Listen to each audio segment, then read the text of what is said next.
হাবিবা, এই হাবিবা, কোথায় গেলি রে তুই? কি হলো ভাই, তুমি আমাকে ডাকছো? উম্মা, ভাই এটা আবার কে? তা এটা হলো তোর ভাবি। তাই? সত্যি বলছি ভাই, তোমার চয়েস আছে। কি সুন্দর দেখতে, ভাবিকে না আমার খুব পছন্দ হয়েছে। আমারও তোমাকে ননদ হিসেবে খুব পছন্দ। ভাই এটা আবার কে? তা এটা হলো তোর ভাবি।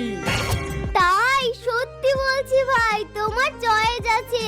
কি সুন্দর দেখতে, ভাবিকে না আমার খুব পছন্দ হয়েছে। আমারও তোমাকে ননদ হিসেবে খুব পছন্দ হয়েছে। ভাই সবই ঠিক আছে, কিন্তু তুমি আমার প্রতি একটু অন্যায় করলে। আমি তোমার ছোট বোন, বিয়ে করে নিয়ে চলে আসলে